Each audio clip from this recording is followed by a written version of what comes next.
குன்றம் ஏந்தி குளிர்மடை காத்தவன் நன்றி காலம் வளர்ந்த பிரான் பரன் சென்று சேர் திருவேங்கட மாமலை ஒன்றுமே தொடர் நம்பினை ஓயமே. அன்பிற்கினிய சன் டிவி நேயர்கள் அனைவருக்கும் வணக்கமும் நல்வாழ்த்துக்களும். அன்பர்களை இன்று புரட்டாசி 17/3/2025 வெள்ளிக்கிழமையோடு அமைந்திருக்கக்கூடிய இந்த அற்புதமான நாளில் உங்கள் அனைவரையும் நம்முடைய சிறப்பான ஆலய வழிபாட்டு நிகழ்ச்சிக்கு அன்போடு வரவேற்கின்றோம். இந்த ஆலய வழிபாட்டு நிகழ்ச்சியில் நாம் திருப்பதி பிரம்மோற்சவத்தினுடைய சிறப்பு தொகுப்பை தரிசித்து கொண்டு இருக்கின்றோம் அல்லவா. அனைவருக்கும் நல்லதே நடக்க வேண்டும் என்ற பிரார்த்தனையோடு நாம் நிகழ்ச்சியை தொடங்குகின்றோம்.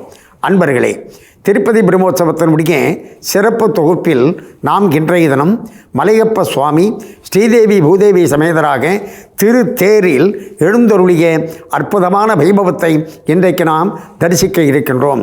அதற்கு அடுத்ததாக அஸ்வ வாகனத்தில், அதாவது குதிரை வாகனத்தில் எம்பெருமான் மலையப்ப சுவாமி ராஜமன்னாராக எழுந்தருளக்கூடிய அதி ஆச்சரியமான சேவையையும் தரிசிக்க இருக்கின்றோம். அன்பர்களே, அதாவது திருத்தேரில் பகவான் ஸ்ரீதேவி பூதேவி சமேதராக மலையப்ப சுவாமி எழுந்தருளுகின்றார். திருத்தேர் என்று சொன்னாலே கொண்டாட்டம்தான், அதாவது அது மகிழ்ச்சியினுடைய வெளிப்பாடு தான். எப்படி என்று சொன்னால், கோவிலினுடைய கர்ப்பகிரகம் எப்படி இருக்கின்றதோ அதனுடைய நகரும் கர்ப்பகிரகம்தான் தேர் என்று சொன்னால் மிகையல்ல. எப்படி கர்ப்பகிரகத்திற்கு கருவறைக்கு மேலாக விமானம் கலசம் என்று இருக்கின்றது, அதற்குள்ளே எம்பெருமான் இறைவன் எழுந்தருளி இருக்கின்றான்.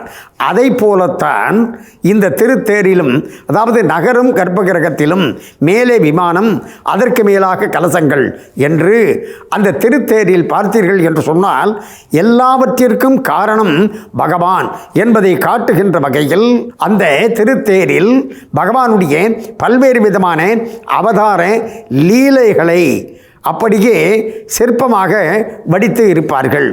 அதோடு மட்டுமல்லாமல் 64 கலைகள் அதனையும் சிற்பமாக வடித்து இருப்பார்கள். அதற்கு மேலாக ஆதார பீடத்தில் மலையப்ப சுவாமி ஸ்ரீதேவி பூதேவி சமேதராக அந்த திருத்தேரில் எழுந்தருளி இருக்கின்றார். என்ன அர்த்தம்?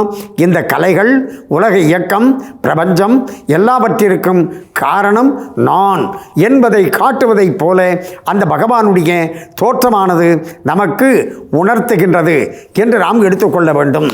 அடுத்ததாக அன்பர்களே, அந்த திருத்தேரினுடைய 4 சக்கரங்கள் இருக்கின்றதல்லவா, அவை அர்த்தம், தர்மம், புருஷார்த்தம், காமியார்த்தம் என்று சொல்வார்கள்.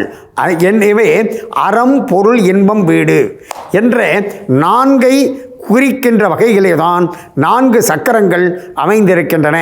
அடுத்ததாக இந்த திருத்தேரில் நாம் வடம் பிடித்து இழுத்தோம் என்று சொன்னால் வைகுண்டத்தில் நமக்கு இடம் கிடைக்கும் என்று குறிப்பிடுவார்கள். எப்படி என்று சொன்னால், இந்த தேரில் எழுந்தருளக்கூடிய இறைவனை நாம் அப்படி கண்ணார கண்டு தரிசித்தாலே அதற்கே பலனை சொல்லி இருக்கின்றார்கள். என்ன என்று சொன்னால், ரதஸ்துவம் கேசவம் திருஷ்டுவா, அதாவது ரதத்தில் தேரில் அந்த கேசவனை நாம் பார்த்தோம் என்று சொன்னால் புனர்ஜென்மம் நவிஜ்யதே, புனர்ஜென்மம் என்று சொன்னால் மறுபிறவி கிடையாது என்று இதே கருத்தை தான் திருமங்கை ஆழ்வாரும் தன்னுடைய பாசுரத்தில் குறிப்பிடுகின்றார். வாருங்கள், நாம் இப்பொழுது திருத்தேரில் மலையப்ப சுவாமி எழுந்தருளக்கூடிய காட்சியை தரிசிப்போம். திருமலை ஸ்ரீவாரி பிரம்மோற்சவத்தில் நாம் தொகுப்பு நிகழ்ச்சியை அப்படி தரிசித்து கொண்டு இருக்கின்ற நேரத்தில் எல்லாம் வல்ல மலையப்ப சுவாமி அஸ்வ வாகனத்தில், குதிரை வாகனத்தில் எழுந்தருளக்கூடிய காட்சியை இப்பொழுது நாம் அந்த சிறப்பு தொகுப்பை தரிசிக்க இருக்கின்றோம். அதாவது கலௌ வேங்கட நாயகா என்று குறிப்பிடுவார்கள். கலியுகத்தில் கண்கண்ட தெய்வம் யார் என்று சொன்னால் வேங்கடவாணன், அதாவது திருவேங்கடமுடையான், திருப்பதி பெருமாள். அதற்கு எடுத்துக்காட்டாக கலியுகத்தில் பகவான் குதிரையில்தான் வரப்போகின்றான் என்று புராணங்கள் வழியாக நாம் உணர்ந்து கொள்கின்றோம் அல்லவா. அதை காட்டுகின்ற வகையிலே தான் குதிரை வாகனத்தில், அஸ்வ வாகனத்தில் மலையப்ப சுவாமி எழுந்தருளக்கூடிய காட்சி. இதில் பார்த்தீர்கள் என்று சொன்னால் ராஜமன்னாராக, அதாவது ராஜமன்னார் என்று சொன்னால் இந்த உலகத்திற்கெல்லாம் அரசன் அவன்தான் என்பதை காட்டுவதைப் போல ராஜ அலங்கார கோலத்தில் குதிரை வாகனத்தில் எழுந்தருளக்கூடிய காட்சி. இந்த குதிரை வாகனத்தில் பகவான் வருவதற்கு உலகியல் ரீதியான ஒரு காரணத்தையும் நம்ம பார்ப்போம். எப்படி என்று சொன்னால், அன்பர்களே, இப்போ ஒரு குதிரையின் மீது ஏறி வருகின்ற பொழுது அவன் மிக விரைவாக வருகின்றான் அல்லவா? அதை போல பகவானும் நம்முடைய துன்பத்தை போக்குவதற்காக மிக விரைவாக வருவதற்காக அப்படி குதிரையின் மீது வருகின்றான். அடுத்து அந்த குதிரை என்பது எப்படி என்று சொன்னால் வேதத்தினுடைய மறுவடிவம் என்று குறிப்பிடுவார்கள். எனவே வேதம் பகவானை தாங்குகின்றது, குதிரையும் இங்கு பகவானை தாங்குகின்றது.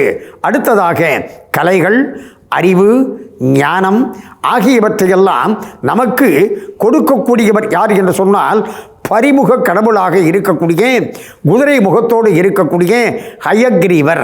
எனவே இந்த ஹயக்ரீவருடைய ஒரு அம்சம்தான் திருவேங்கடமுடையான், அதாவது திருமலையப்பன் என்பதை நமக்கு உணர்த்தி நாமும் இந்த மலையப்பனை, அதாவது திருவேங்கடமுடையானை இந்த குதிரை வாகனத்தில் நாம் அப்படி தரிசித்தோம் என்று சொன்னால் நமக்கும் எல்லையில்லாத ஞானம் கிடைக்கும், அறிவு கிடைக்கும், செல்வம் கிடைக்கும் என்பதையெல்லாம் உணர்த்துவதற்காகத்தான் அப்படி குதிரை வாகனத்தில் வருகின்றான் என்று குறிப்பிடுவார்கள். அதோடு மட்டுமல்லாமல் குதிரை வாகனத்தில் பெருமாளை நாம் சேவித்தோம் என்று சொன்னால் நமக்கு செல்வம் சேரும். எப்படி என்று சொன்னால், பார்க்கடலை கடகட என்று கடைந்த பொழுது அந்த பார்க்கடலில் இருந்து மகாலட்சுமியானவள் தோன்றினாள். ஐராவதம் என்று சொல்லக்கூடிய யானை தோன்றியது. அதை போல இந்த அஸ்வம் குதிரையும் வந்தது. ஆகையினாலே தான் பார்க்கடலில் மகாலட்சுமியோடு செல்வத்தோடு வந்த குதிரை, அந்த குதிரை வாகனத்தில் பெருமாள் வருவதை தரிசித்தோம் என்று சொன்னால் நமக்கும் செல்வம் சேரும் என்று குறிப்பிட்டிருக்கின்றார்கள். அந்த குதிரை வாகன காட்சியை இப்பொழுது நாம் தரிசிப்போம். வாருங்கள். திருமலையில் நடைபெற்று கொண்டிருக்கக்கூடிய ஸ்ரீவாரி வருடாந்திர பிரம்மோற்சவத்தில் நாம் எல்லாம் வல்ல பரம்பொருளாக இருக்கக்கூடிய மலையப்ப சுவாமி 8ஆம் திருநாளாக திருத்தேரிலும் அன்று இரவு குதிரை வாகனத்தில் அசுவ வாகனத்தில் எழுந்துள்ளக்கூடிய காட்சியையும் இன்றைக்கு நாம் தரிசித்து கொண்டு இருக்கின்றோம். அதாவது திருத்தேரில் இறைவன் வருகின்றான் என்று சொல்கின்ற நேரத்தில் அந்த தேர் திருவிழாவானது ஒரு சமுதாய திருவிழாவாகவும் நாம் எடுத்துக்கொள்ள வேண்டும். எப்படி என்று சொன்னால், ஒத்தாரும் உயர்ந்தாரும் தாழ்ந்தாரும் ஒருமையுள்ளோராகி உலகியல் நடத்த வேண்டும் என்று குறிப்பிட்டார்கள். உயர்ந்தவர்கள் தாழ்ந்தவர்கள் என்ற வேறுபாடு கருதாமல் அனைவரும் ஒன்று கூடி இந்த உலகியலை நடத்த வேண்டும் என்று அதற்கு வித்திட்டவர் யார் என்று சொன்னால், துறவிகளுக்கெல்லாம் ராஜாவாக இருந்த, துறவிகளுக்கெல்லாம் அரசனாக இருந்த யதிராஜர் என்று அழைக்கப்பட்ட அந்த பகவத் ராமானுஜர். பகவத் ராமானுஜர் என்ன செய்தார்?